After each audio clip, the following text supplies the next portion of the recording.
twin. So self-care is such a cool thing, honestly, because it's different for everyone and anyone out there. Some people make art, other people read, others write, others take a really warm bath or just sleep a lot. Others may curl up with a good book and have some tea or go have some retail therapy. I know I've done that a couple times. Actually, a bit too much. More than I should.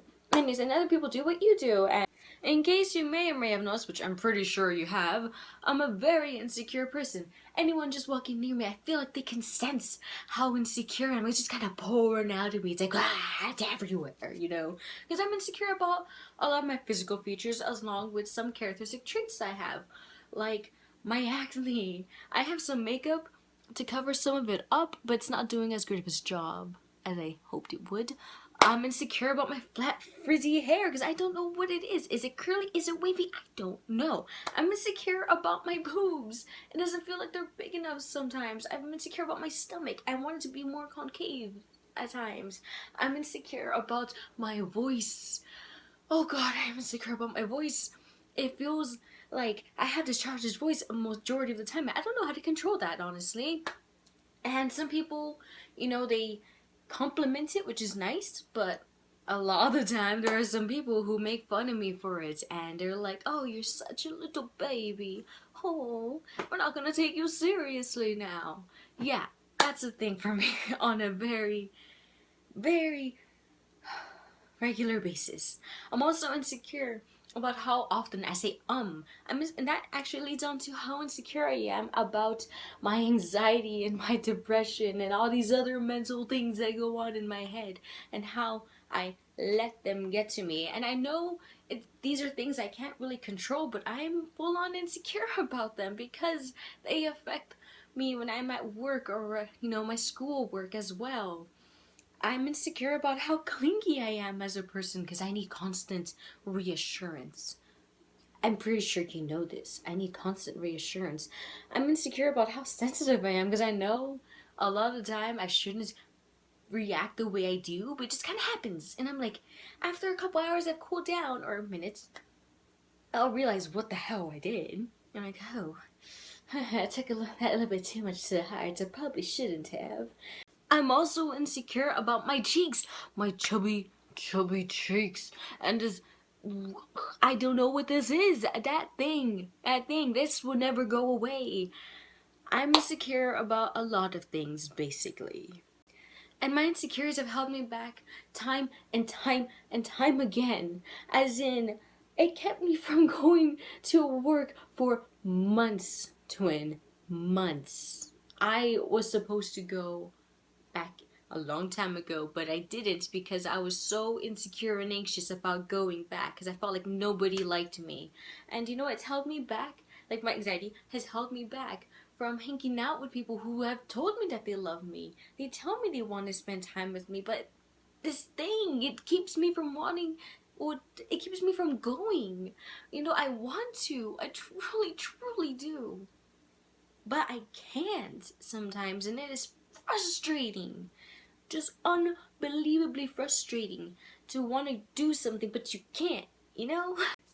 And so when I'm feeling this insecure and I'm really like, it's really hitting me hard, it's kind of like smack in the face. I do a couple little things. Sometimes I do what you said. I check, like, have I had enough water today? I also try to convince myself, like, I guess sort of persuade myself to think differently about things. So if there's a day where I happen to be really insecure about my hair or the way my body shape is, I try to convince myself something along the lines of, like, you know what? It doesn't matter.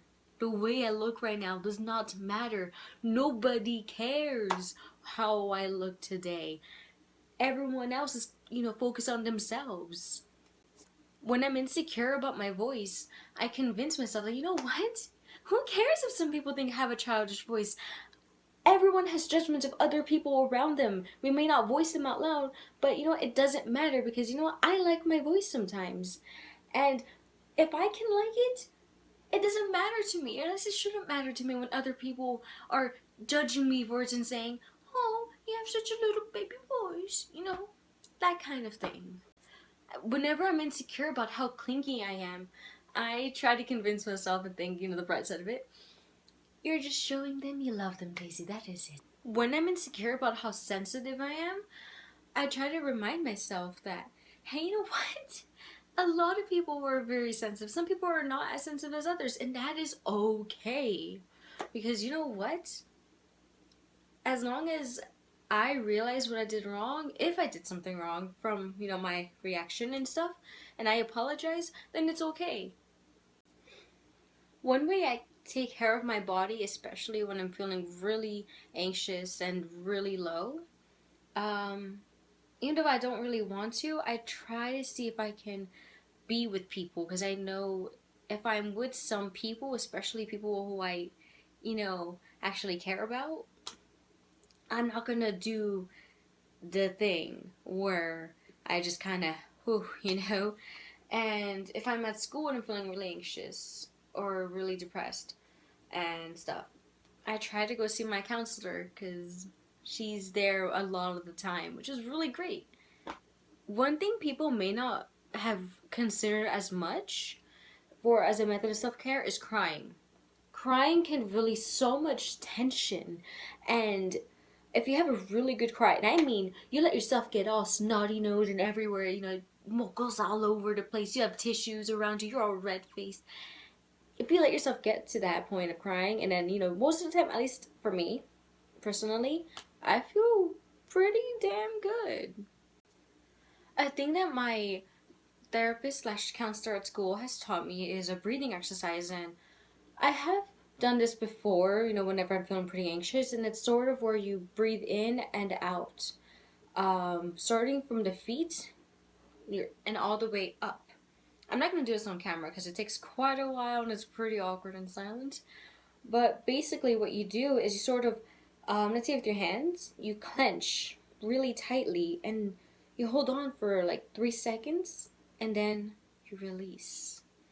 And you sort of take these really deep breaths when you release. And then you do it again. And you release. And you just kind of work all the way up. And when it's up to your face, which is the really awkward looking part, you scrunch it up. You're like, and yeah, but of course, probably not the best thing to do when you're out in public and stuff. So a really quicker version of doing that is something that my mentor recommended to me. Take a deep breath and hold it in for about 8 seconds and then release for 5.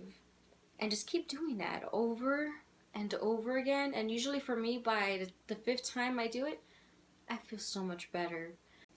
This video was inspired by a YouTuber who I happen to really admire at the moment, Dottie Clark. I will put a link down below in the description of the particular video I'm talking about. It's called My Insecurities. To kind of lighten things up, now here is my bi-weekly pun, and it's going to come from this book. The first airplane pilot's license was made of flypaper. Alright, that's it for this video, twin. I will see you in next week's video, or actually, I'm gonna see you in just a few days because you're on your way flying here right now and you're almost in the same state as me. Oh my god, I can't wait to see you. And oh my god, wow, I just hit me again. Okay, well, I will see you soon. See you later, alligator. I don't know. Alright, bye, twin. Love you. She's calling you with their mom. Foxy!